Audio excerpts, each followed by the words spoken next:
Episode के starting में वोली जो कि बेलकनी में फाइट कर रहा था, अपने बहन को अपने सामने से मरते हुए देखकर अपने ऊपर से पूरा कंट्रोल खो देता है और आ जाता है मुकेम के ऊपर हमला करने और वो demonic hands of the crimson king का इस्तेमाल करता है। पर उसे डाउन करने के लिए मुकेम को 1% पावर का भी इस्तेमाल करना नहीं पड़ता। मुकेम कहता है लगता है कि यहाँ पर बस ऐसे यूजर्स मार्शल आर्टिस्ट भरे हुए हैं। अपने सामने ये सब होता हुआ देखकर जिन्मो सेम टाइम पर हैरान भी हुआ था और घबराया भी हुआ था। यूना तभी आकर उसे पकड़ती है और कहती है कि मैंने कहा था ना मेरे पीछे ही रहना, और वो जिन्मो को अपने साथ ही लेकर मुकेम के टीम को मारते हुए आगे बढ़ती है। यहाँ पर हाई रैंक पूरे घिर चुकी थी और उसे कुछ भी समझ में नहीं आ रहा था कि आखिर ये सब क्यों हो रहा है और आखिर साइलेंट नाइट अचानक यहाँ पर ऐसे क्यों आ गए और वो उनके ऊपर हमला क्यों कर रहे हैं। क्या उन्हें नहीं पता है कि आखिर वो लोग कौन है।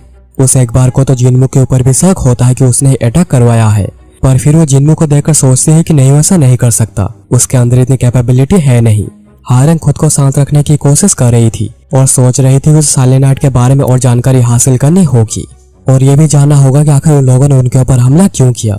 हारंग फिर योनसो को कहती कि यहाँ पर सिचुएशन और भी बिगड़ती जा रही है, उन्हें जल्दी से यहाँ से निकलना होगा और वो योनसो को उनके साथ बस सूचन और वोली को ले लेने को कहती है और बाकी सबको यहाँ पर अबंडन कर देने को कहती है। यह बातें जिन्मो सुन लेता है जिस वजह से हारंग अपना मुंह नीचे कर लेती है, पर वो योनसो के साथ इस कमरे से बाहर चली जाती है और दरवाजे पर जनरल मोक आ जाते हैं ताकि कोई भी उनका पीछा ना कर पाए। हारंग बाहर आकर सोच रही थी कि उन लोगों ने जिन्मो का बड़े अच्छे से इस्तेमाल किया था और उनके प्लान में उसका काफी बड़ा रोल होने वाला था, पर अब उन्हें ये सब छोड़कर मेलैंड वापस जाना होगा। पर उससे पहले उसे ये करना है कि सोचोन का यार किसी को भी पता ना चले और वो इसके लिए enveloping fat of the heavenly illusion का इस्तेमाल करता है। उसका इसे इस्तेमाल करता हुआ देखकर जिन्मो पूरा हैरान हो गया था क्योंकि वो अपनी स्पिरिचुअल एनर्जी का इस्तेमाल कर पा रही थी बिना किसी टूल या फिर मीडियम के, और उसे इससे ह्यूमन फैमिली के स्ट्रेंथ के बारे में भी एक आइडिया लगता है। यहाँ पर हायरंग की इल्यूजन टेक्निक की मदद से मुकेम को अपने आसपास सब कुछ सफेद दिख रहा था। हायरंग योनसो को कहती है कि मोक्ष जल्दी इल्यूजन से बाहर आ जाएगा तो उन्हें उससे पहले यहाँ से निकलना चाहिए। इस तरफ जनरल मोक के समय जितने भी यहाँ पर आए हुए थे सभी मारे जा चुके थे और उन्हें देखकर जिन्मो सोच रहा था उन्होंने मरते हुए भी अपना फर्ज निभाया। उन्हें पता था कि उन्हें अबंडन कर दिया गया है, पर फिर भी उन्होंने लड़ाई करी ताकि हायरंग के पीछे कोई भी ना जाए। पर ऐसे किसी मास्टर के लिए जान क्या देना जिसने उन्हें अकेला छोड़ दिया। हो सकता है कि उन्हें ऑनर एंड ग्लोरी चाहिए थी, पर मरने के बाद इस सब का फायदा क्या है। और जिन्मो के हिसाब से सभी कुत्ते के मौत मरे हैं, पर वहीं दूसरी तरफ यूना सभी को मार चुकी थी। पर तभी मुकेंग बहुत ही गुस्से में आ जाता है और वो हुआचन पैलेस की ओर आगे बढ़ता है और देखता है कि उसके सामने यूना और जिन्मो खड़े हुए हैं, पर बाकी जो भी जिंदा बच पाए थे यहाँ से भागकर चले गए। मुकेंग जिन्मो को कहता है कि जब तुम स्ट्रॉन्ग बन जाओ तब यहाँ पर आना, मैं तुमसे तभी फाइट करूंगा। मैं मेरे हर फाइट्स को ही एंजॉय करना चाहता हूँ और ऐसे में मेरे टारगेट वो लड़की है। और वो यूना को कहता है कि तुमसे फिर से मिलकर काफी खुशी हुई। यूना जिन्मो को कहती है कि जल्दी करो और यहाँ से भाग जाओ। दूसरी ओर मुकेंग कह रहा था जबकि तुम उस औरत की एकलौती और आखिरी होप हो, मैं तुम्हें अच्छे से मारूंगा। मैं चाहता हूँ कि ये सब देखने के बाद उस औरत का रूह कांप जाए। मैं उसके डरे हुए रूप को देखना चाहता हूँ और तुम्हें उस औरत को ही ब्लेम करना चाहिए जिसकी वजह से तुम इतने बड़े प्रॉब्लम में फंस गए हो। और फिर वो ये कहने के बाद ही उनके ऊपर हमला कर देता है। इस वजह से जिन्मो बेहोश हो गया था और उसे जब होश आता है वो यूना को ऊपर उड़ता हुआ देखता है और कहता है विच of the white night. Silent night में एक आदमी है जिसका नाम है रूलर ऑफ द नाइट, जिसके पास सबसे ज्यादा पावर है। और साइलेंट नाइट में 4 डीमन लॉर्ड भी है जो कि रूलर को सपोर्ट करते हैं, और वो है whirlwind of the darkness, black god of spear, berserker of destruction and witch of the white knight. ये चारों रूलर के बिहाफ में काम करते हैं और इनमें ट्रिमेंडस पावर है। कंपैरिजन के लिए उनके पास 9 स्काइज जितनी पावर या फिर उनसे ज्यादा ही पावर है। जिन्मो सोच रहा था कि मुझे पता था यूना नॉर्मल नहीं है, पर विच ऑफ द व्हाइट नाइट की डिसेंडेंट होगी मैंने सोचा नहीं था। दूसरी ओर मुकेंग यूना को कह रहा था मैं सरप्राइज हुआ हूँ, तुम इस बार मुझसे डर कर भाग नहीं रही जबकि तुम्हें पता है कि तुम मुझसे जीत नहीं पाओगी।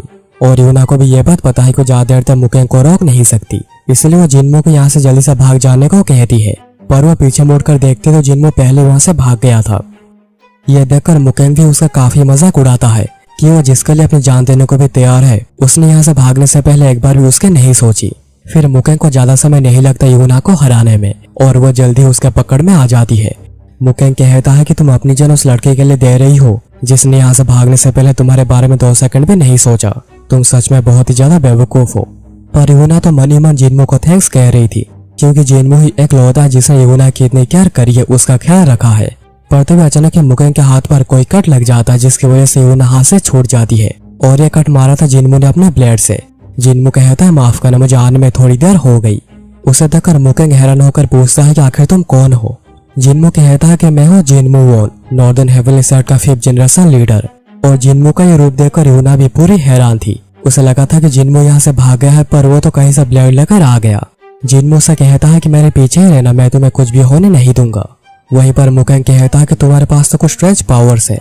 और वो ये भी सोच रहा था कि उसकी बॉडी अनकिलेबल से बनी है, तो अब ये हील क्यों नहीं हो रही। और अपने अनकिलेबल बॉडी की वजह से ही सूचो ने उसके ऊपर जो इंजरीज डाली थी वो सभी हील हो गई है। पर उसे यह बात काफी सता रही है कि जिनमू के ब्लेड से लगा हुआ चोट हील क्यों नहीं हो रहा। वहीं पर जिनमू भी काफी घबराया हुआ था, क्योंकि ये उसका पहला रियल कॉम्बैट है, और वो भी मुकेंग जैसे मॉन्स्टर के साथ।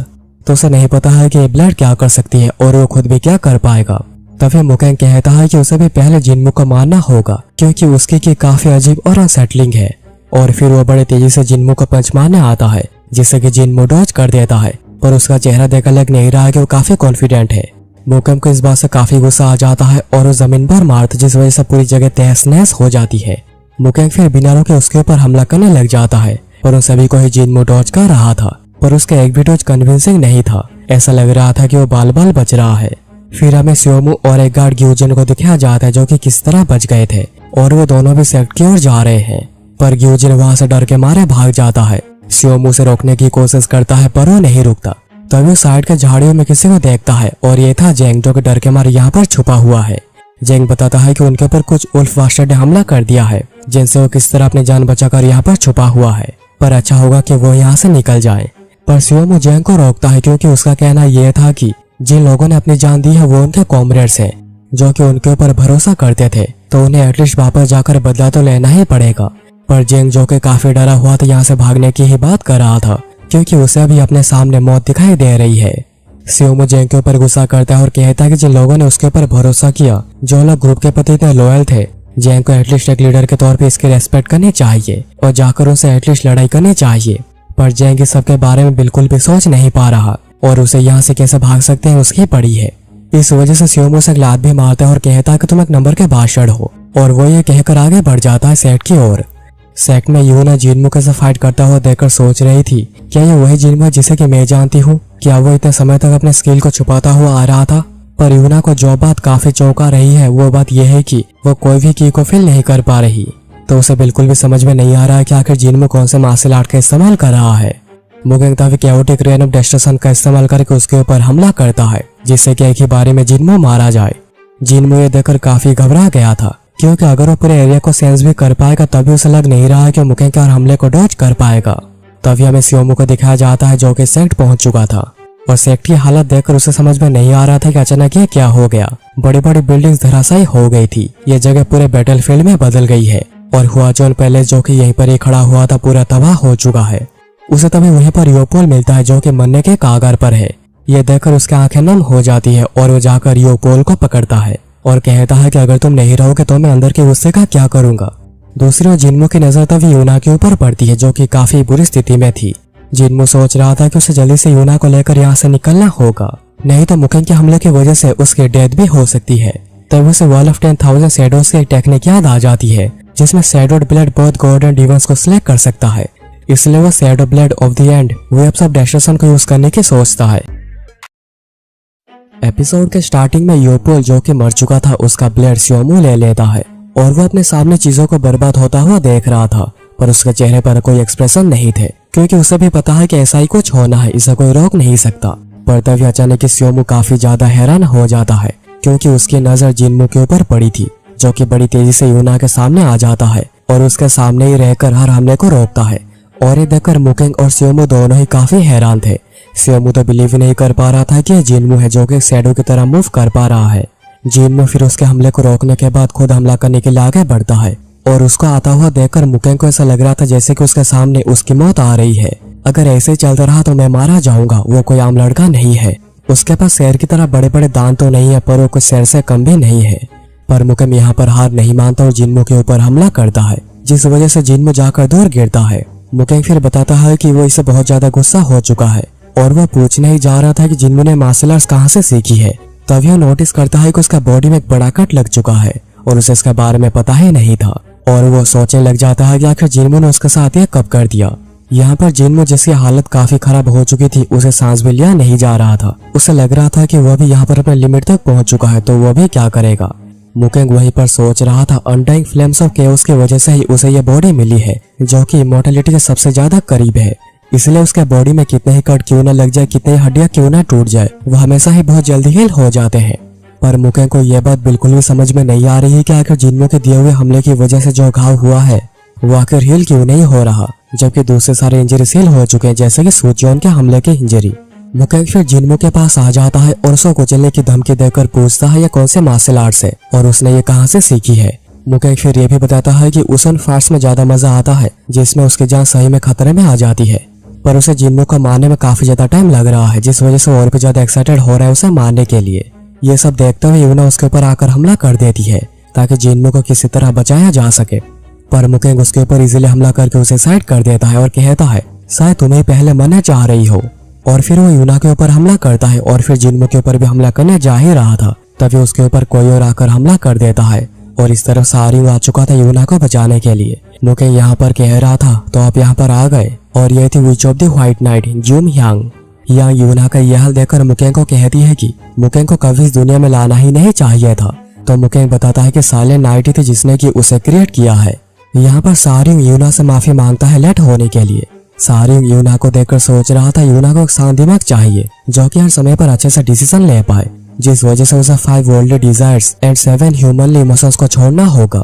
पर जिन्मो की वजह से यूना के मन में उसके लिए इमोशंस क्रिएट हो चुके हैं और इस वजह से ही आज वो इस हाल में है। पर सारियों के हिसाब से यूना को कभी इस हाल में होना नहीं चाहिए था और सारियों मानता है कि मोरी वर्ल्ड में वही सबसे ज्यादा खतरनाक होता है जो कि अपने इनर एबिलिटीज को छुपाता है। और ऐसे भी northern heavenly sect silent night की मॉर्टल एनिमी है। सभी को लगा था कि नॉर्दर्न हेवनली सेक्ट पूरी डिस्ट्रॉय हो चुकी है, पर जिन्मो के पावर को देखकर ऐसा बिल्कुल भी नहीं लग रहा और वो आगे जाकर एक खतरनाक बिस्ट बन सकता है जो कि साइलेंट नाइट के आगे एक बड़ी थ्रेट रखेगी। इसलिए उसे अभी यहाँ पर मारना होगा और वो जिन्मो को मारने के लिए आगे बढ़ने लगता है। तभी यूना आगे से आ जाती है और कहते हैं कि नहीं सारियों रुक जाओ, उसने कुछ भी गलत नहीं करा है, ये सारी गलती मेरी है। यूना आगे बताती है कि वही यहाँ पर बिना परमिशन के रहने आई थी और जिन्मो ने उसे बिना कोई सवाल पूछे यहाँ पर रहने दिया, उसकी मदद करी और उसने रिटर्न में कभी कुछ नहीं मांगा। और ऐसा कुछ उसके लाइफ में पहली बार हुआ है जब उसे किसी ने इतनी काइंडनेस और अफेक्शन दिखाई है। सारियों समझाने की कोशिश करता है कि जिन्मो अपने पावर्स को छुपा रहा था तो वो आगे जाकर फ्यूचर में ग्रेट थ्रेट बन सकता है। पर यूना बताती है कि जिन्मो ही था जिसने उसकी जान बचाई है और इसी वजह से सारियों रुक जाता है और वो यूना को एक गॉडली पील ऑफ रिकवरी देता है जो कि घाव को हील करने में सबसे बेस्ट होती है। फिर हमें मुकेंग को दिखाया जाता है जो कि काफी फ्रस्ट्रेटेड हो गया था क्योंकि जिन्मो के हमलों के बाद से ना ही उसके घाव हील हो रहे हैं और ना ही अभी यांग की वजह से आए हुए घाव हील हो रहे हैं। यांग फिर बताती है कि पिछली बार मुकेंग सक्सेसफुल हुआ था क्योंकि उसने छुपकर वार किया था, पर एक नॉर्मल फाइटिंग सिनेरियो में जब दोनों एक दूसरे के सामने से ही वार करते हैं तो मुकेंग जो कि अनडाइंग फ्लेम्स ऑफ केओस का इस्तेमाल करता है वो यांग के सामने कोई काम नहीं आएगी। और वो ये भी कहती है कि वो कभी उसे 2 बार हार नहीं सकती और बस ये कहते यांग मूनलाइट रोटेशन का इस्तेमाल करती है। मुकेंग बताता है कि उसे क्रिएट करने का बस एक ही रीजन है और वो है उन जैसे लोगों का शिकार करना, और वह मुकेंग the great demon of chaos है तो वो यहाँ पर हार नहीं सकता। दोनों फिर एक दूसरे के ऊपर ही हमला करते हैं और एक बहुत तेज रोशनी चमकती है और इससे जिन्मो बेहोश हो गया था, पर उसे जब होश आता है तो वो देखता है कि यांग उसके सामने खड़ी हुई है और मुकेंग यहाँ से जा चुका है। यांग जिन्मो को देखकर पहचान जाती है कि वही नॉर्दर्न हेवनली सेक्ट का उत्तराधिकारी है और उन्होंने अपने सामने उसके पावर को भी देखी जो कि कब से छुपाता हुआ आ रहा था। वो दिखाता था कि वो टाइगर का बच्चा है जो कि पूरा अकेला हो गया है, पर ऐसा बिल्कुल भी नहीं है। वो एक फुल ग्रोन ग्रेट टाइगर बन चुका है और उन्हें ये फ्यूचर दिखाई दे रहा है कि अगर उन्होंने जिन्मो को यहाँ पर ऐसे ही छोड़ दिया तो आगे जाकर उनके लिए बहुत बड़ा खतरा बन सकता है, तो इसलिए उसे अभी यहाँ पर मार देना उचित होगा। पर तभी यूना अपने मास्टर के सामने आकर उन्हें रुकने को कहती है, पर यांग बताती है कि जिन्मो नॉर्दर्न हेवनली सेक्ट का उत्तराधिकारी है जो कि उनके मॉर्टल एनिमी से यानी जानी दुश्मन है। यूना बताती है कि जिन्मो को उसके ऊपर एक बहुत बड़ा एहसान है और उसने इससे पहले ना ही कोई सवाल किया है और ना ही कुछ मांगा है, तो वह यहाँ पर अपने पहले और आखिरी रिक्वेस्ट करना चाहती है। वो चाहती है कि यांग जिन्मो को कुछ भी ना करे, उसे छोड़ दे। यांग सोच रही थी कि यूना ने इससे पहले कभी ऐसी रिक्वेस्ट नहीं करी है और ये सब चेंजेस यूना के अंदर आई है जिन्मो की वजह से। यूना तो ये बो डाउन भी कर जाती है और रिक्वेस्ट करने लगती है। तभी यांग का फ्लैशबैक आता है जिसके बाद वो रिक्वेस्ट को मान जाती है, पर वो यूना को बताती है कि उसे भी ultimate technique silver light of the ice crystal को सीखनी पड़ेगी।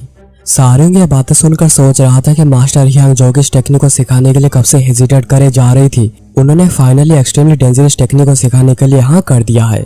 यूना फिर जाने से पहले वही पिल जिन्मो को देती है जो कि उसे सारिंग ने दिया था, जिनमो फिर यूना से माफी मांगता है अपने एम्ब्रेसिंग साइड को दिखाने के लिए, पर यूना उसे गले लगा लेती है और बताती है कि उसे अभी वापस जाना होगा।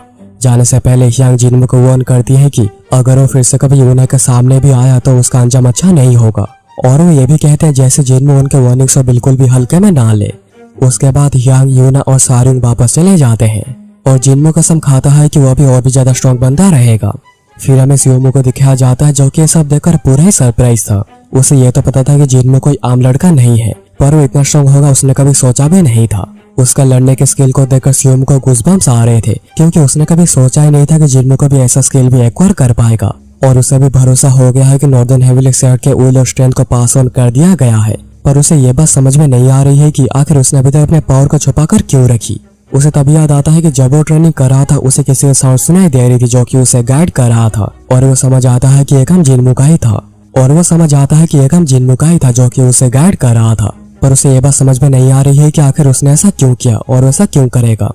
यहाँ पर जिनमो उठकर जाने लगता है, जो देखकर सियोमो सोच रहा था वो कहाँ पर जा रहा है और उसका प्लान क्या है। जिनमो, जो कि सियोमो को कब से नोटिस कर चुका था, उसे कहता है अगर तुम मुझे मारना चाहते हो तो अभी यहाँ पर मार दो, ये सबसे अच्छा मौका है।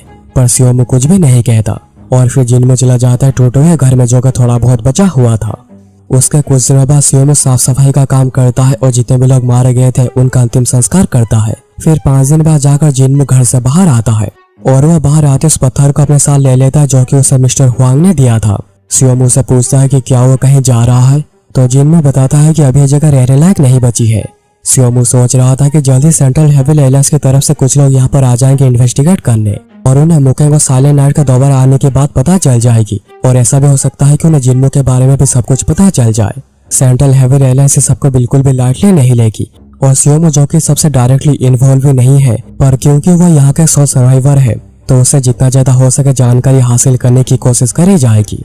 जिनमो फिर सियोमो से पूछता है कि तुम अभी क्या करोगे, तो सियोमो बताता है कि सेंट्रल हेविली एलायंस में कुछ काम है। पर जिनमो से कहता है कि अगर सेंट्रल हेविली एलायंस में ऐसे अकेला वापस जाएगा तो सेंट्रल हेविली एलायंस उसे जानकारी हासिल करने के लिए उसे टॉर्चर करने से भी पीछे नहीं हटेगी। सियोमो बताता है कि उसे ये बात पता है, और वह फिर कसम भी खाता है कि जिनमो के बारे में उन्हें कुछ भी नहीं बताएगा। और फिर वो अपने पिछले बिहेवियर के लिए माफी भी मांगता है, पर उसने ऐसा इसलिए करा था क्योंकि नॉर्दर्न हेविली सेट के ग्रेट लीडर जिनको कि वो एडमायर करता आया है, उनका वंश जैसा निकलेगा, उसे ये बात हजम नहीं हो रही थी। जिनमो उसके बातों को समझता है और कहता है कि अगर वो भी उसकी जगह पर होता तो वो भी कुछ ऐसा ही करता, और जिनमो उसे इसके लिए माफ कर देता है। और सियोमो से थैंक्स कहता है उसे माफ कर देने के लिए और पहले उसे सही दिशा दिखाने के लिए। जिनमो कहता है अच्छा वो कुछ खास नहीं था। सियोमो तभी बो डाउन कर कहता है कि अभी से जिनमो को अपने लॉर्ड के तौर पर ही स्वीकार करता है और वही उसके इकलौते लॉर्ड होंगे, जिसके लिए वो अपने जान देने को भी तैयार है, क्योंकि सियोमो को दिखाई दे रहा है कि जिनमो ही नॉर्दर्न हेविली सेट को रिवाइव कर सकता है। और इस एरा में जब सभी लोग झूठ का धोखे का सहारा लेते जा रहे हैं, बस जिनमो यहाँ पर अकेला है जो कि सच का साथ देता है और उसके पास काम करने का स्ट्रॉन्ग विल भी है। जिनमो फिर सियोमो को उठने को कहता है और उसे अपने कॉमरेड के तौर पे एक्सेप्ट करता है और कहता है कि आज से तुम मेरे फर्स्ट स्वॉर्ड बनते हो। और ये एपिसोड यहाँ पर ही खत्म हो जाती है। एपिसोड के स्टार्टिंग में जिनमो, मिस्टर हुआंग और सियोमो को दिखाया जाता है जो कि अपने सामने नॉर्दर्न हेविली सेट को जलता हुआ देख रहे थे। मिस्टर हुआंग की आंखों में तो ये सब देखकर आंसू ही आ गए थे। और फिर हमें थोड़ी देर पहले का सीन दिखाया जाता है कि मिस्टर हुआंग, जो कि सेट की ये खबर सुनकर जितनी जल्दी हो सके यहाँ पर आकर पहुंचे हैं। मिस्टर हुआंग पहले जिनमो की खबर पूछते हैं और फिर पूछते हैं कि ये सब कैसे हो गया, और वो माफी भी मांगते हैं कि उन्हें आने में काफी देर हो गई। उसके बाद जिनमो मिस्टर हुआंग के साथ जाने के लिए तैयार हो गया था और सियोमो यहाँ पर ही रहेगा क्योंकि वो सेंट्रल हेविली एलायंस के लिए काम करता है और उसका काम है यहाँ पर रहकर मिस इन्फॉर्मेशन स्प्रेड करना। जिनमो से कहता है कि उसे पता नहीं उसे आने में कितने समय लग जाएंगे, पर सियोमो कहता है कि उसके लिए ऐसा मैटर नहीं करता, उसे जितने ही दिन, महीने या फिर साल क्यों ना लग जाए वो इंतजार करेगा।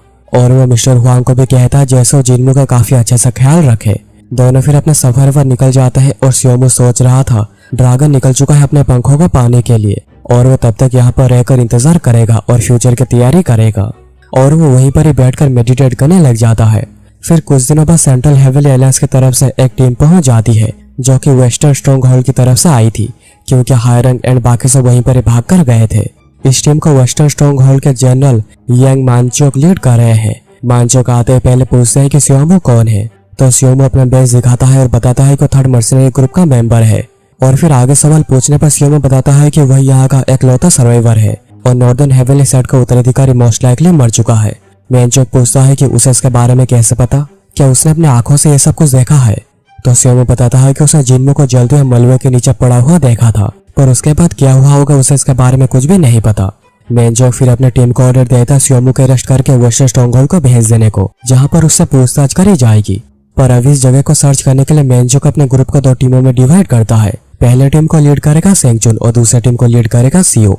सेंगचुन का काम है अपने टीम के साथ बॉर्डर को सिक्योर करना, और सियो और उसका टीम का काम है जगह को अच्छे से सर्च करना और जिनके बॉडीज जल गई है उन्हें भी रिकवर करना। सियोमू को फिर अरेस्ट कर लिया जाता है और सियोमू को उसे पता है कि एक बार वो वेस्टर्न स्ट्रॉन्गहोल्ड पहुंच गया, उसे साले नाइट के बारे में और वो कैसे बचे ऐसे सवाल पूछे जाएंगे और यहाँ पर आखिर क्या क्या हुआ था और जिन्मू के बारे में भी सच क्या है जानने की पूरी कोशिश करी जाएगी। अगर वो निर्दोष पाया जाता है तो ठीक है, उसे फिर से सेंट्रल हेवन एलायंस को ज्वाइन करने दिया जाएगा। पर अगर उन्हें लगता है कि ये झूठ कह रहा है या फिर उसके झूठ पकड़ी जाती है तो उसे पूरे लाइफ टाइम के लिए जेल भेज दिया जाएगा। पर उसे जो भी हो जाए अपना फोकस नहीं खोना है।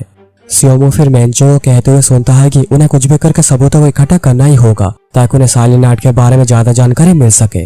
पर सियोमू को पता है कि उन्हें कुछ भी नहीं मिलेगा क्योंकि उसने सारे सबूतों को मिटा दी है और अब सब कुछ जिन्मू के ऊपर ही डिपेंड करता है।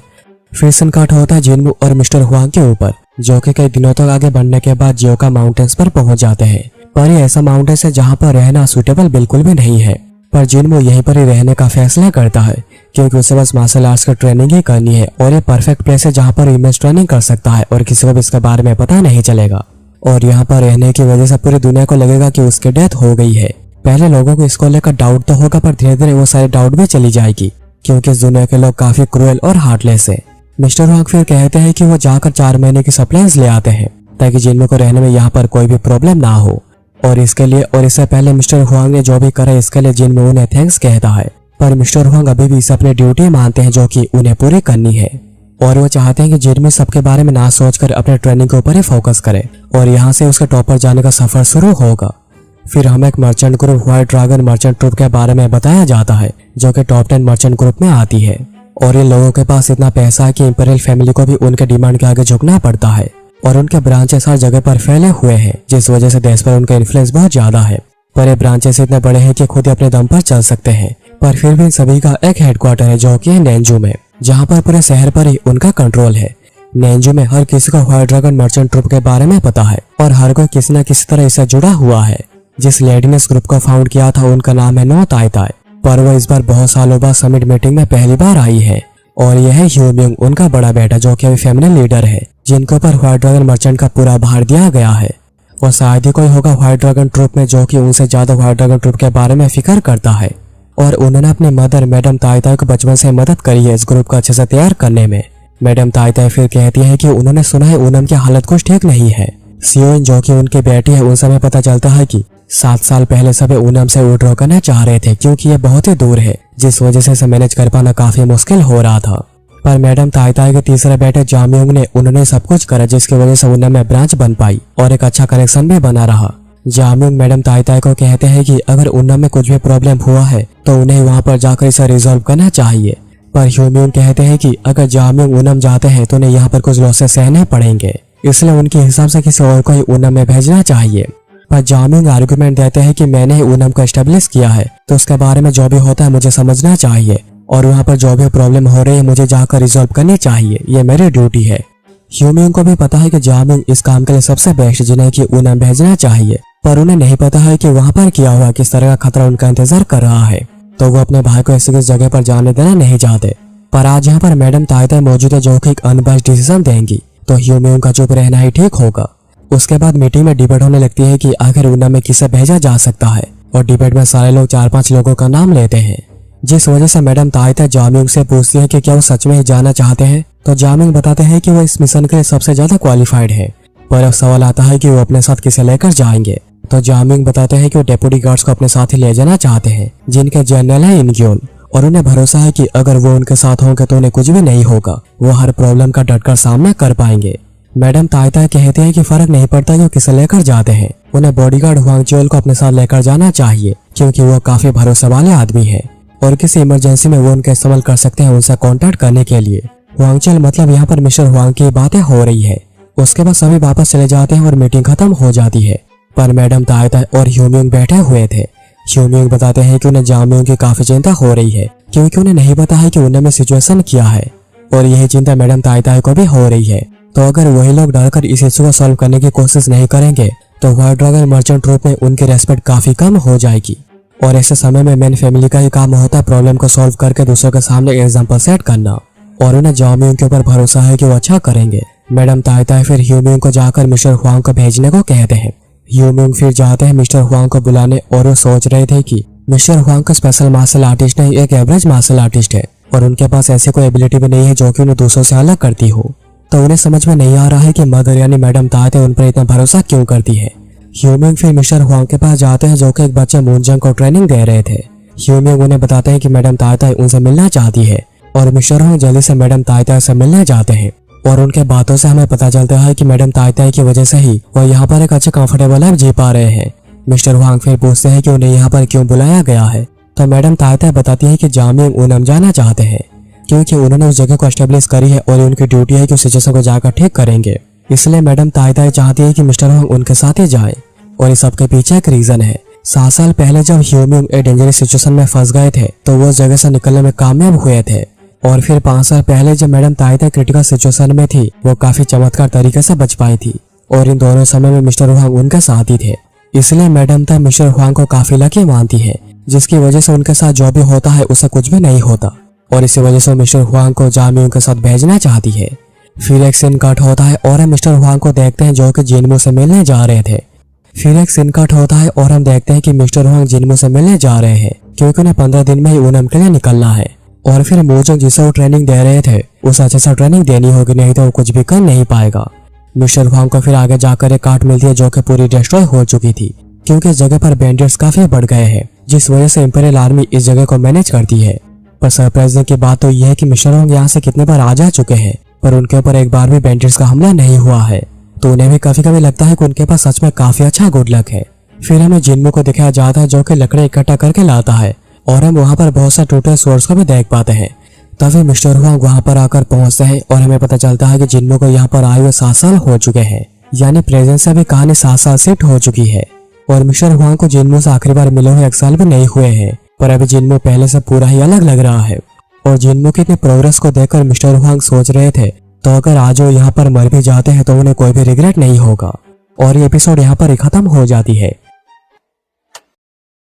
एपिसोड के स्टार्टिंग में मिस्टर हुआंग जिनमू को इतना प्रोग्रेस करते हुए देखकर उनकी आंखों में आंसू आ जाते हैं और वो सोच रहे थे कि अगर वो यहाँ पर अभी मर भी जाते हैं तो उन्हें कोई फर्क नहीं पड़ता, उन्हें कोई भी रिग्रेट नहीं होगी। दोनों फिर एक दूसरे से मिलते हैं और एक दूसरे का हालचाल पूछते हैं। मिस्टर हुआंग बताते हैं कि उन्होंने जिनमू को लास्ट समर में देखा था और अब जिनमू से काफी ज्यादा बदल गया है। पर जिनमू कहता है कि वो अभी भी थोड़ा बहुत लैग करता है, जिस वजह से उसे ट्रेनिंग में और भी फोकस करना होगा। मिस्टर हुआंग हैरान हो रही थी कि जब भी जिनमू से मिलते हैं वो काफी बदला हुआ मिलता है। जिनमू फिर पूछता है कि वो तो एक्सपेक्टेड टाइम से काफी जल्दी आ गए हैं, आखिर बात क्या है। तो मिस्टर हुआंग बताते हैं कि उन्हें शॉर्ट नोटिस पर ओनम जाना है। जिनमू को फिक्र होने लगती है कि कहीं ये कुछ सीरियस तो नहीं, पर मिस्टर हुआंग को भी नहीं पता है कि आखिर वहाँ पर क्या हुआ है। पर वो ये जरूर जानते हैं कि वो खुद को प्रोटेक्ट कर सकते हैं तो वो वहाँ पर ठीक रहेंगे। मिस्टर हुआंग की नजर फिर एक पीछे रखे ब्लेड पर पड़ती है। जिनमू बताता है कि उसने इस ब्लेड को तैयार करा है मिस्टर हुआंग के दिए हुए मेटियोराइट से, पर यह कोई नॉर्मल पत्थर नहीं था, उसे ये ब्लेड बनाने में कई साल लग गए। जिनमू फिर ब्लेड की बात को टालते हुए दुनिया में अभी क्या हो रहा है उसके बारे में पूछता है। मिस्टर हुआंग बताता है कि 7 साल पहले के इंसिडेंट की वजह से दुनिया की पॉलिटिक्स काफी चेंज हो गई है। नॉर्दर्न हेवेंस के 4 पिलर्स के प्रेजेंस और इन्फ्लुएंस काफी ज्यादा बढ़ गई है, जिस वजह से सेंट्रल हेवन एलायंस उन्हें चेक में रखने की कोशिश कर रही है ताकि वो उनके कंट्रोल से बाहर ना चले जाए। और उस दिन के बाद से साइलेंट नाइट ने खुद को दोबारा छुपा लिया है और किसी को भी नहीं पता है कि वो कहाँ पर है। इस वजह से सेंट्रल हेवन एलायंस भी काफी चिंता में है और अनसेटल्ड है। उसके बाद एक सीन कट होता है और मिस्टर हुआंग वापस जा रहे थे। जिनमू ने अपना ख्याल रखने को कहता है तो मिस्टर हुआंग कहते हैं कि जब तक दुनिया नॉर्दर्न हेवन सेट की ग्लोरी देख नहीं लेती उन्हें कुछ भी नहीं हो सकता। मिस्टर हुआंग फिर जाने से पहले बताकर जाते हैं कि 3 महीने बाद स्प्रिंग में वापस आएंगे। दोनों फिर एक दूसरे को गुड लक विश करते हैं और मिस्टर हुआंग निकल जाते हैं। मिस्टर हुआंग के जाने के बाद जिनमू सोच रहा था आखिर यूना कहाँ पर होगी। उसके बाद 3 महीने बीत जाते हैं और स्प्रिंग आ जाती है, पर मिस्टर हुआंग अभी तक नहीं आए थे। उसके बाद 2 और महीने बीत जाते हैं और समर आ जाती है, पर मिस्टर हुआंग अभी तक वापस नहीं आए हैं। पर जिनमू अभी भी बैठकर उनका इंतजार कर रहा है क्योंकि मिस्टर हुआंग ऐसे हैं जो कि अपना प्रॉमिस कभी नहीं तोड़ते। पर इतने दिनों बाद ना आने की वजह से उसे लग रहा है कि उन्हें जरूर कुछ तो हो गया है, तो वो अभी यहाँ पर और बैठकर इंतजार नहीं कर सकता। उसे जाकर मिस्टर हुआंग को ढूंढना ही पड़ेगा। जिनमू फिर अपने पावर का नमूना दिखाता है जिसमें कोई पहाड़ के ब्लॉक को तोड़ देता है। उसके बाद सीन कट होता है ऑर्चर्ड डिस्ट्रिक्ट के नेंजो शहर में। हमें एक होटल के मालिक को दिखाया जाता है जो कि सो रहा था। तभी उसके पास एक आदमी आता है जो कि देखने में भिखारी लग रहा था। तो वो सोच रहा था कि उसे मना कर देना चाहिए कि यहाँ पर रूम अवेलेबल नहीं है, पर जब वो आदमी गोल्ड कॉइंस गिराता है उसका आंखें चमक जाती है और वो उस आदमी को ऐसा रूम देता है जहाँ पर नोबल फैमिलीज और व्हाइट ड्रैगन मर्चेंट ट्रूप आकर रहते हैं। उसे फिर रूम दे दिया जाता है और अपने रूम में जाकर कपड़ा हटाता है और हम देखते हैं कि यह है जिनमू। पर इतने साल सिक्लूजन में रहने की वजह से उसकी ज्योग्राफिकल नॉलेज काफी कम हो गई है और इसी वजह से उसे नेंजू में आने में 10 दिन लग गए। पर उसे खुशी है कि वो यहाँ पर पहुंच पाया। पर उसे भी खुद के ऊपर काफी गुस्सा आ रहा है कि पहले को ज्यादा रिलैक्स हो गया था, क्योंकि मिस्टर हुआंग जो कि उसके साथ सबसे ज्यादा समय तक रहे हैं और उसे बस पता है कि mister Huang white dragon merchant troupe के यहाँ पर एक बॉडीगार्ड के तौर पे काम करते हैं। अगर वो कहेगा कि वो ट्रेनिंग में कुछ ज्यादा फोकस कर रहा था और उसे मिस्टर हुआंग को ढूंढने का बिल्कुल भी समय नहीं मिला तो ये बस एक एक्सक्यूज ही होगा। और उसे पता है कि उसे पहले ही मिस्टर हुआंग को ढूंढने आना चाहिए था। उसे एक बहुत बड़ी गलती हो चुकी है, पर उसे भी बस होप करना होगा कि उन्हें कुछ भी ना हुआ हो। जिनमें उसके बाद व्हाइट ड्रैगन मर्चेंट के मैंशन पर पहुंच जाता है। गार्ड्स उसे पूछते हैं कि वो कौन है और यहाँ पर क्यों आया है। जिनमें उन्हें अपना नाम बताता है और ये भी बताता है कि वो यहाँ पर मोनजंग नामक एक लड़के को ढूंढने आया है। गार्ड पूछता है कि उसे मोनजंग के बारे में कैसे पता, तो जिनमें बताता है कि उसे पर्सनली तो नहीं जानता, पर उसके अंकल मिस्टर हुआंग ने उसे उसके बारे में बताया था। गार्ड बताता है कि मिस्टर हुआंग ने अपने भतीजा ने जिनमू के बारे में उन्हें बहुत कुछ बताया है, पर वो ये भी बताता है कि मिस्टर हुआंग को गए हुए 6 महीने हो गए हैं और वो तब से वापस नहीं लौटे और न ही उनकी कोई खबर मिली है। गार्ड फिर जिनमू को लेकर मोनजंग के पास जाता है। मिस्टर हुआंग ने मोनजंग का काफी अच्छे से ख्याल रखा था, पर जबकि मोनजंग के पास कोई सोर्स स्किल नहीं है तो वो आजकल यहाँ पर अजीबोगरीब काम करता रहता है। गार्ड फिर जिनमू को लेकर कैप्टन ऑफ बॉडीगार्ड जिनसंग के पास जाते हैं। गार्ड फिर जिनसंग को बताता है कि जिनमू मिस्टर हुआंग का भतीजा है जो कि यहाँ पर मोनसंग से मिलने आया है। जिनसंग बताता है कि मोनजंग जल्द ही वापस आ जाएगा, पर वो पूछते हैं कि क्या वो यहाँ पर मिस्टर हुआंग के बारे में पूछने के लिए आया है, तो जिनमू कहता है कि क्या उन्हें उसके बारे में कुछ भी पता है। तो जिनसंग बताता है कि उन्हें में कोई प्रॉब्लम हुई थी जिस वजह से डेप्यूटी गार्ड्स और थर्ड मास्टर जाम्योंग गए थे और मैडम ताइता ने स्पेशल रिक्वेस्ट करी थी मिस्टर हुआंग को जाने को लेकर। जिनमू पूछता है कि उन्होंने ऐसा क्यों करा, आखिर उसके अंकल को इतने डेंजरस मिशन में भेजने का पर्पस क्या था और अब जबकि वो गायब हो गए हैं उन्होंने रेस्क्यू टीम को तैयार क्यों नहीं करा। जिनसंग बताता है कि मैडम ताइता कोई हार्टलेस इंसान नहीं है और सिर्फ मिस्टर हुआंग ही नहीं थर्ड मास्टर और डेप्यूटी गार्ड्स भी गायब हो गए हैं और ये व्हाइट ड्रैगन मर्चेंट ट्रूप की बहुत बड़ी इशू बन गई है। इस वजह से मैडम ताइता स्किलफुल मर्सनरीज को इकट्ठा कर रहे हैं जिन्हें जिनमू ने अंदर आते हुए देखा था और मैडम ताइता जल्दी इस टीम को उन्हें भेजने वाली है। पर मिस्टर जिनसंग का कहना यह भी था कि अगर वो लोगों के साथ जाते हैं तो ऐसा कुछ कभी होता ही नहीं और अभी तक व्हाइट ड्रैगन मर्चेंट ट्रूप ऊनम में अकेले ऑपरेट करती आई है, उन्हें किसी की मदद लेनी नहीं पड़ी। पर इस इंसिडेंट के बाद उन्होंने ऊनम के most influential group broken fish troupe से हेल्प और कोऑपरेशन मांगी थी, जिसकी वजह से उन्होंने उन्हें को सप्लाईज भी दी थे ब्राइब के तौर पे, पर उन लोगों ने उनकी कोई भी मदद नहीं करी।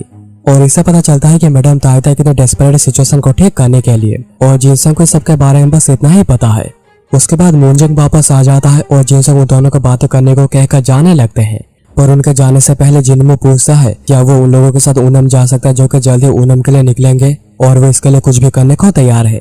जिनसंग कहते हैं कि जिनमू को देखकर लग रहा है कि उसे ब्लड पकड़नी आती है, उसे पता है कि उसे किसे प्रोटेक्ट करना है, तो वो ये बात जाकर मैडम ताइता से करेंगे।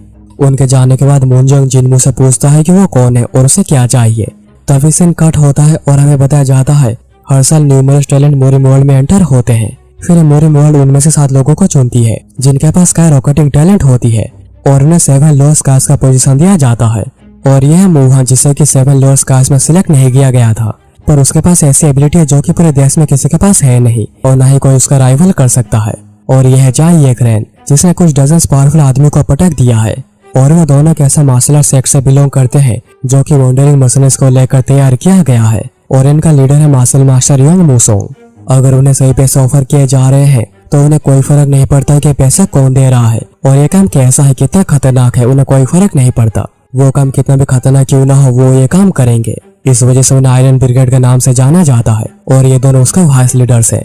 उन दोनों का फिर कॉन्ट्रैक्ट दे दिया जाता है और वो कहते हैं कि वो कल सुबह ऊनम के लिए निकल जाएंगे और वो दोनों काफी कॉन्फिडेंट है कि वो खोए हुए लोगों को बचाकर वापस ले आएंगे। मैडम ताइता पूछती है क्या बस वो दोनों ही जा रहे हैं, तो मोहान कहता है कि नहीं, उनके साथ 3 और मर्सनरी जा रहे हैं, जेन्योब, जीनोंग और सोनचेंग। यहाँ से बस वो 5 लोग ही निकलेंगे, पर बाकी के जो आयरन ब्रिगेड के लोग हैं वो लीडर योंग के साथ साजों शहर गए हैं दूसरे मिशन पर। पर उनम जाते हुए दोनों मिलेंगे और एक साथ ही आगे जाएंगे, तो चिंता करने की कोई बात नहीं। यह बात सुनकर मैडम ताइता को भी थोड़ी रिलीफ मिलती है। दोनों फिर वापस आ जाते हैं कल की तैयारी करने। उनके जाने के बाद जिनसंग उन्हें बताते हैं कि मिस्टर हुआंग के नेफ्यू जिनमू यहाँ पर आया है और उसने रिक्वेस्ट करी है कि उसे भी लोगों के साथ ही उनम जाने दिया जाए। और मैडम ताइता बिना कोई सवाल पूछे उसे परमिशन दे देती है। मोयूंग फिर मैडम ताइता को जाकर रेस्ट करने को कहते हैं क्योंकि बहुत ज्यादा काम कर रही है। उसके बाद अगले दिन सियोइन बताती है कि वो भी कल उनम जाएगी, पर मोयूंग उसे मना करते हैं क्योंकि उन्हें नहीं पता है कि जायूंग जिंदा भी है या नहीं। पर सियोइन बताती है कि उसे मार्शल आर्ट्स गोंगडोंग मोनास्ट्री से सीखी है, तो वो मोर देन कैपेबल है खुद को प्रोटेक्ट करने के लिए। और मोयूंग के समझाने पर भी वो उनकी कोई बात नहीं सुनती। उसके बाद सीन कट होता है और हमें जिनमू को दिखाया जाता है जो कि घोड़ा गाड़ी के ऊपर बैठा हुआ था और सोच रहा था कि चीजें बिल्कुल भी प्लान के हिसाब से जा नहीं रही। उसके बाद सभी उनम जाने के लिए निकलते हैं और मोनजोंग पूछता है कि क्या उसे कल अच्छे से नींद आई है, क्योंकि उसे तो बिल्कुल भी नींद नहीं आई क्योंकि वह जाने को लेकर काफी ज्यादा एक्साइटेड था। और एपिसोड यहाँ पर ही खत्म हो जाती है। एपिसोड के स्टार्टिंग में सभी नेंजुक्यों निकल जाते हैं और जिनमू बड़ी शांति से बैठा हुआ था। तभी मोनजोंग पूछता है कि क्या उसे कल रात को अच्छे से नींद आई, क्योंकि उसे तो कल रात को बिल्कुल भी नींद नहीं आई क्योंकि वो आज जाने के लिए काफी ज्यादा एक्साइटेड था। पर जिनमू उसके बातों पर कोई रेस्पॉन्ड नहीं करता। मोनजोंग सोच रहा था कि जिनमू मिस्टर हुआंग का भतीजा है, पर उनके नेचर से पूरा उल्टा ही है, हमेशा शांत और रिजर्व रहता है। मोनजोंग फिर बताता है कि उसके पहली लॉन्ग मार्च है। उसके फादर भी एक बॉडीगार्ड थे जो कि ऐसे ही अपने ड्यूटीज को निभाते हुए कुछ सालों पहले मारे गए थे। इस वजह से मोनजोंग थोड़ा ज्यादा नर्वस हो गया है। मिस्टर हुआंग ने उसे पहले कहा था कि ऐसे की सिचुएशन में सबसे पहले वही मारा जाएगा। इस वजह से उन्होंने खुद मोनजोंग को कल्टीवेशन टेक्निक सिखाई थी ताकि मोनजोंग एटलीस्ट खुद को तो प्रोटेक्ट कर पाए। और इस सब के लिए मोनजोंग मिस्टर हुआंग के प्रति ग्रेटफुल है। जिनमू पूछता है कि मिस्टर हुआंग ने उसे कौन सी कल्टीवेशन टेक्निक सिखाई थी, तो मोनजोंग बताता है कि 3 फाउंडेशनल कल्टीवेशन टेक्निक। इस टेक्निक की स्पेशलिटी है कि अगर कोई पेशेंस रखकर ट्रेनिंग करता रहता है तो वो आगे जाकर मार्शल मास्टर बन सकता है। पर हर कोई मोनजोंग को कहता है कि उसके पास मार्शल आर्ट्स की बिल्कुल भी कोई स्किल है नहीं और हर कोई उसे ये सब छोड़ देने को कहता है। पर बस मिस्टर हुआंग ने उसके बात को समझी और उसकी एक्स्ट्रा केयर करी और बस इसी वजह से वो जितनी हार्ड प्रैक्टिस कर सकता है करता रहता है। और वो भी आशा कर रहा है कि जैसे मिस्टर हुआंग को कुछ भी ना हुआ हो। जिनमू फिर मोनजोंग को बताता है कि अगर आगे जाकर कुछ भी होता है तो वो जैसे उसके साथ ही रहे। पर मोनजोंग को थोड़ा डाउट है कि क्या जिनमू के ऊपर भरोसा किया जा सकता है। अगर कुछ भी होता है तो क्या आयरन ब्रिगेड के साथ रहना ज्यादा सेफ नहीं रहेगा। यहाँ पर यानरेक और मुवन जिनमू को नोटिस कर चुके थे और वो यहाँ पर एक बॉडीगार्ड बनकर आया हुआ है। पर उन लोगों को जिनमू दूसरे बॉडीगार्ड से काफी अलग लग रहा है क्योंकि उसकी की काफी अजीब है। कभी कभी लगता है कि उसके पास की है तो कभी कभी लगता है कि उसके पास बिल्कुल भी कोई की है नहीं। जिनमू यहाँ पर बैठे बैठे सोच रहा था कि वो अपने लाइफ को कैसे जिएगा।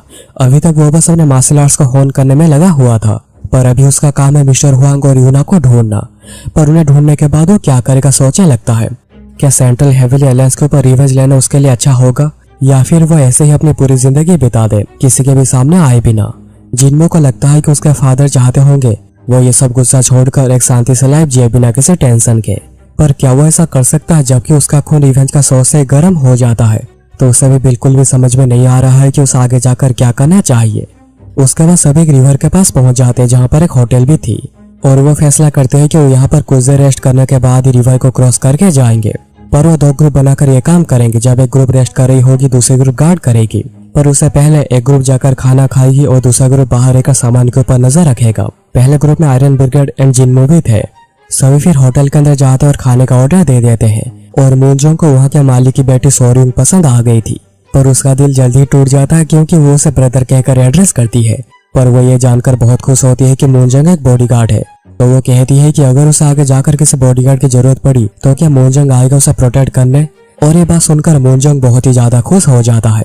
फिर सभी बैठकर खाना खा रहे थे तभी वहाँ पर गोंगडोंग मोनास्ट्री के कुछ लोग आए हुए थे, जिनमें से एक यंग लड़का भी था जो कि हाई स्टेटस का था।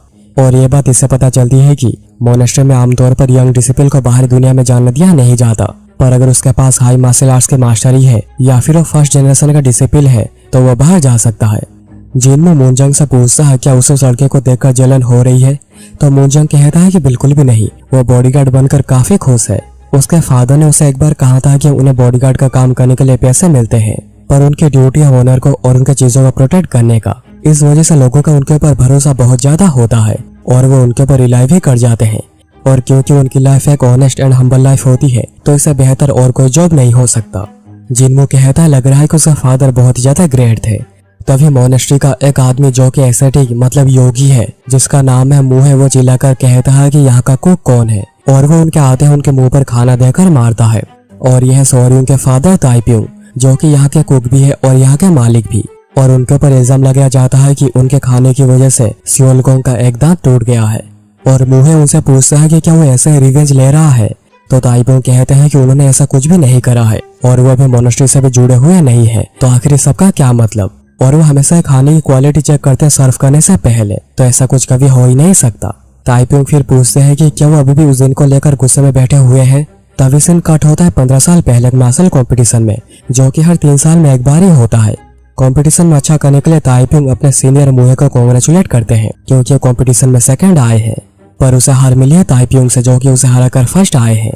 और मुहे भी जानता था कि जब तक ताइप्यूंग यहाँ पर है वो कभी हाईएस्ट पीक ऑफ गोंगडोंग को अचीव नहीं कर सकता, और उसे इसको लेकर काफी बुरा भी लग रहा था, ह्यूमिलेशन फील हो रही थी। पर उसके कुछ महीनों बाद ताइप्यूंग किसी स्कैंडल में फंस गए जिस वजह से उनके मेरेडियंस को जबरदस्ती डिस्ट्रॉय कर दिया गया और उन्हें गोंगडोंग मोनेस्ट्री से भी निकाल दिया गया।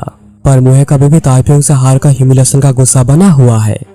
प्रेजेंट में ताइप्यूंग बताते हैं कि उस दिन बस मुहे की प्राइड हर्ट हुई थी, जबकि उनसे उनके मार्शल आर्ट को छीन लिया गया था। तो क्या ये सब होने के बाद भी मुहे को उन्हें ऐसे ट्रीट करना चाहिए। ताइप्यूंग फिर सियोलगोंग से पूछते हैं कि क्या सच में उनके खाने की वजह से ही उसका दांत टूटा है। तो सियोलगोंग कहता है हाँ बिल्कुल, क्या तुम्हें लग रहा है कि मैं झूठ कह रहा हूँ। तो दूसरा एसेटी कहता है कि अगर इस सब के बारे में मास्टर ताई को पता चलेगा तो ये और भी बड़ा इशू बन जाएगा। पर रियलिटी में सियोलगोंग का दांत मुहे के साथ ट्रेनिंग करते समय टूट गया था, जिसका फायदा उन लोगों ने यहाँ पर ऐसा उठाया। ताइप्यूंग कहते हैं कि गोंगडोंग मोनेस्ट्री की फ्यूचर बहुत ही खराब दिख रही है क्योंकि मास्टर ताई के टीचर्स और बिलीफ्स कुछ भी सियोलगोंग में दिखाई नहीं दे रहा। मुहे को ये सुनकर काफी गुस्सा आ जाता है कि आखिर उसकी ये सब कहने की हिम्मत कैसे हुई, और वो ताइप्यूंग के ऊपर हमला कर देता है जिस वजह से उनके मुंह से खून आने लगता है। वहीं पर आयरन ब्रिगेड और जितने दूसरे लोग भी थे सभी शांति से बैठे हुए थे क्योंकि कोई भी समय पढ़ना नहीं चाहता, हर कोई अपना अपना काम करना चाहता है। सोर्यूंग फिर आकर मुहे को मारने लगती है और कहती है कि उसने भी जो भी कहा है वो सब कुछ झूठ है, यह हो ही नहीं सकता कि खाने में कोई पत्थर हो। इन सारे बातों से मुहे को काफी गुस्सा आ जाता है और वो सोर्यूंग को एक जोरदार थप्पड़ मारकर साइड कर देता है क्योंकि उसका कहना था कि आखिर उसकी हिम्मत कैसे उसके सामने आकर खड़े होने की और फिर उसके सेक्रेट बॉडी को टच करने की। और ये सब देखकर यकरन काफी गुस्सा हो गई थी, पर मुहुआन उसे रोकता है क्योंकि गोंगडोंग मोनेस्ट्री 9 ग्रेड सेक्ट में से एक ग्रेड फैमिली है, तो अगर वो यहाँ पर उनके दुश्मन बन जाते हैं तो आयरन ब्रिगेड को आगे जाकर बहुत सारे प्रॉब्लम को फेस करना पड़ेगा। और फिर यकरन बहुत मुश्किल से खुद के ऊपर कंट्रोल करती है। पर यहाँ पर मूनजंग मुहे के सामने आ गया था और कहता है कि वह एक बॉडीगार्ड है। मुहे पूछता है क्या वो व्हाइट ड्रैगन मर्चेंट ट्रूप से है। शायद उसे पता नहीं कि गोंगडोंग monastery and white dragon merchant troupe के बीच में क्या रिश्ता है। मूनजंग कहता है कि क्या वो उनके ऊपर दया खाकर उन्हें भी छोड़ सकता है। मुहे ये सुनकर हंसने लगता है और कहता है मूनजंग ये सब कहकर उन्हें यहाँ पर एक बुरा इंसान दिखाने की कोशिश कर रहा है, पर आखिर एक टिच्चू बॉडीगार्ड की हिम्मत कैसे उसके सामने आकर ये सब कहने की। मूनजंग उसे ऐसा कहने को मना करता है क्योंकि एक बॉडीगार्ड की ड्यूटी बहुत ज्यादा होती है और एक ऑनरेबल जॉब है।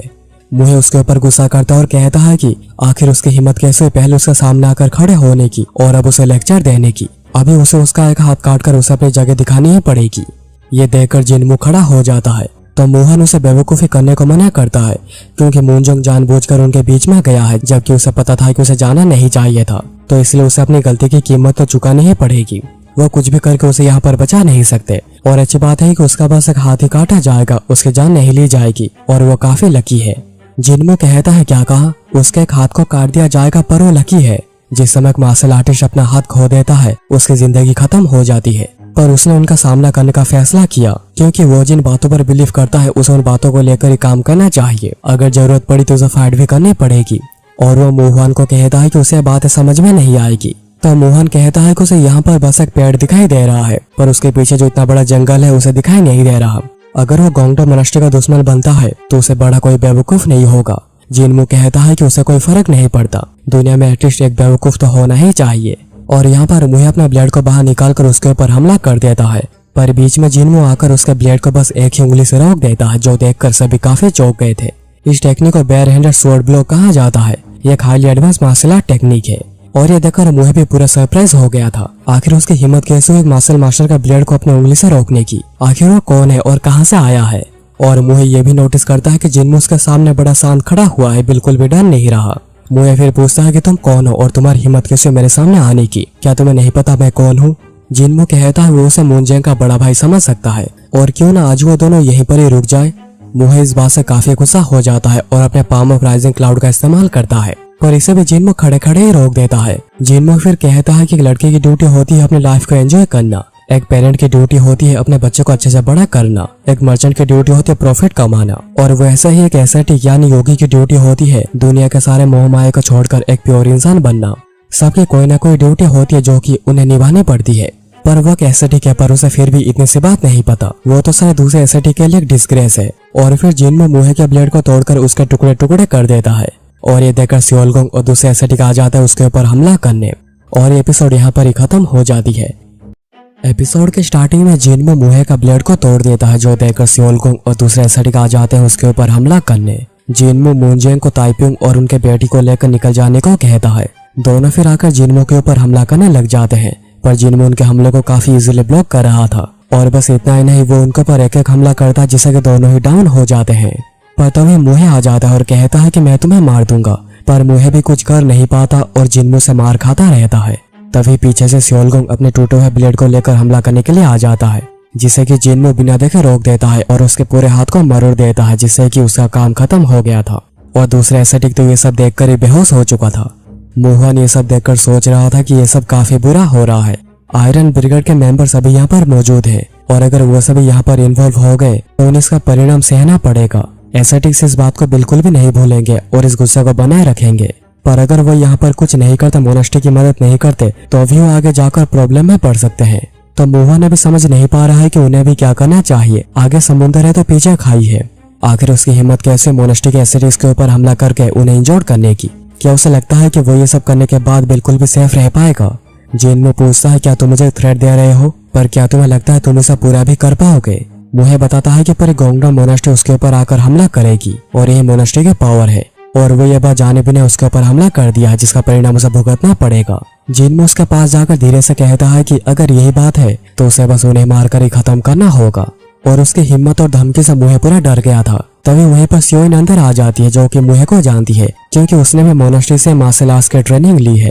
पर वो मुहे का यह हाल देखकर जिनमो के ऊपर काफी गुस्सा करती है, क्योंकि उसकी वजह से गोंगडोंग मोनास्ट्री और फायर ड्रैगन मर्चेंट ग्रुप के रिश्ते में एक दरार आ सकती है।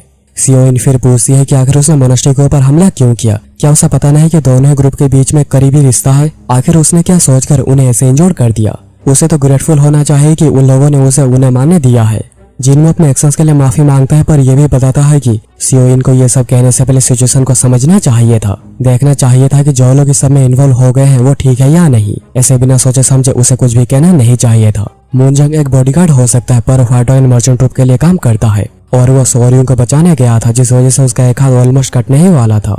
हो सकता है कि गोंगडोंग मोनास्ट्री एक हाई स्टेटस रखती है, पर इसका मतलब ये नहीं कि उनके हर एक्शंस को जस्टिफाई किया जा सकता है।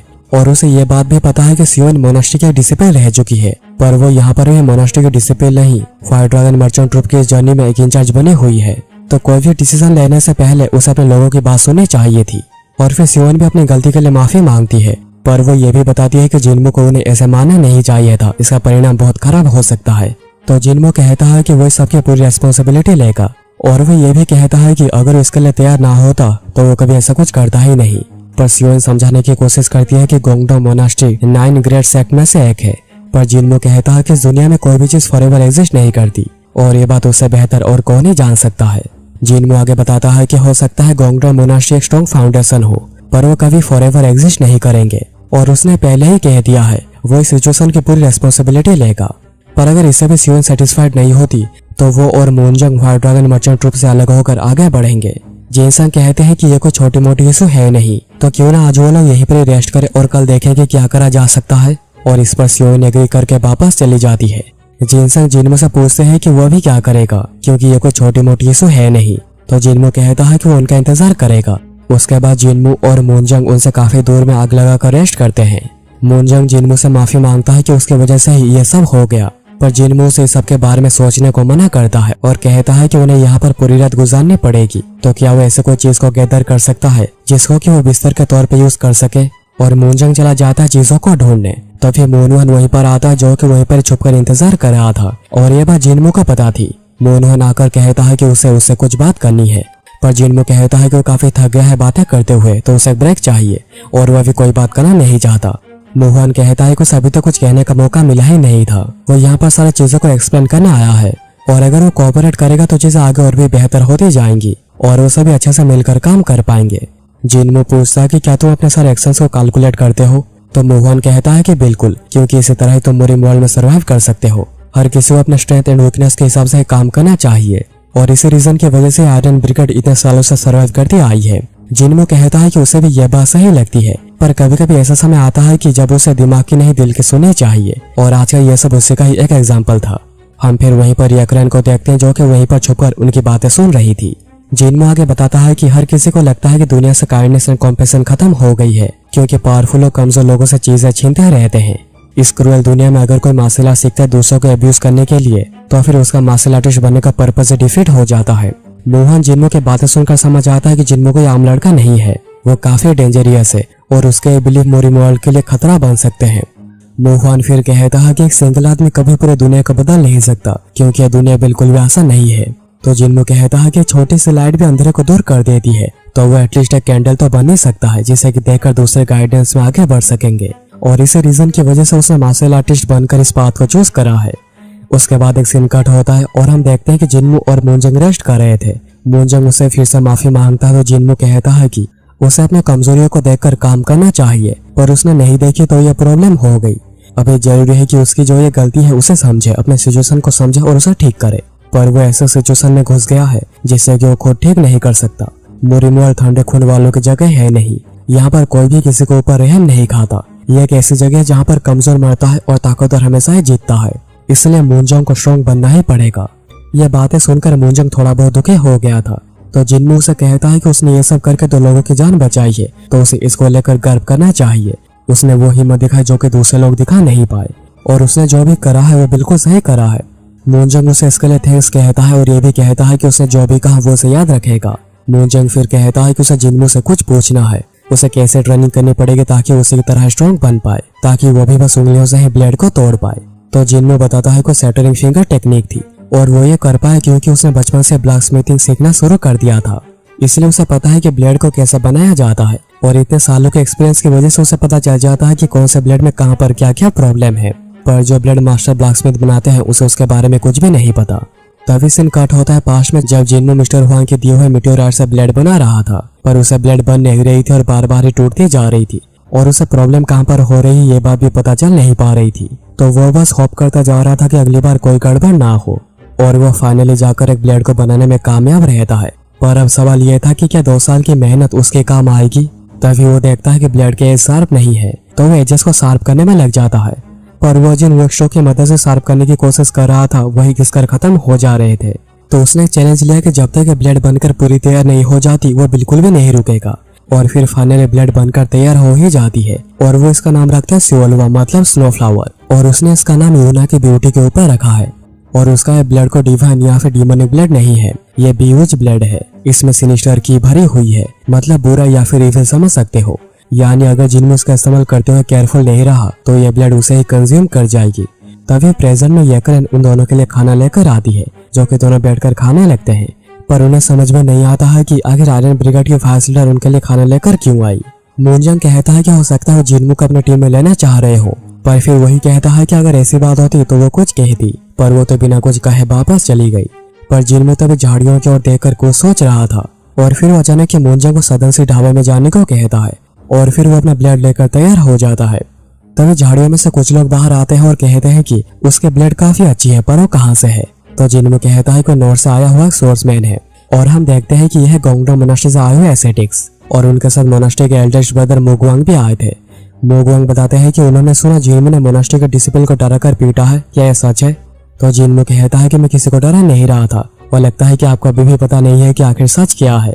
तो मोहे कहता है कि जिनमो की बातें सुनने की जरूरत नहीं, वो एक बास्टर्ड है, उसके पास अजीब मार्शल आर्ट्स है और वो काफी मिस्टीरियस है, तो उसे जल्दी खत्म करना ही उनके लिए काफी अच्छा होगा, क्योंकि हो सकता है कि मोनास्ट्री के खिलाफ कुछ करने की सोच रहा हो, तो अच्छा होगा कि वो उस पर यहाँ पर हमला करके उसे मार दे। मोगवांग को लगता है कि जिनमो उन्हें झूठ कह रहा है और मोनास्ट्री को धोखा देने की कोशिश कर रहा है, और बस इतना ही नहीं, उसने एसेटिक्स और मोनास्ट्री के नाम को बदनाम करने की भी कोशिश करी है और फिर उनके ब्रदर्स का यह हाल किया है, तो उसे इसकी सजा तो जरूर मिलेगी। तो जिनमो कहता है कि अगर आप यही करना चाह रहे हैं तो बातें करने का क्या फायदा, जल्दी से यहाँ पर आकर फाइट शुरू करते हैं। और वो अपने स्नोफ्लावर ब्लेड को निकालने लगता है और एपिसोड यहाँ पर ही खत्म हो जाती है। तो दोस्तों यह था आज का एपिसोड। तो जल्दी से कमेंट करके बताओ कि तुम्हें ये एपिसोड और नरेशन कैसी लगी। और अगर तुम्हें मेरे एफर्ट्स पसंद आए हैं तो चैनल को सब्सक्राइब करके बेल आइकन कॉल पे सेट कर देना ताकि तुमसे ऐसे वीडियोस मिस ना हो जाए।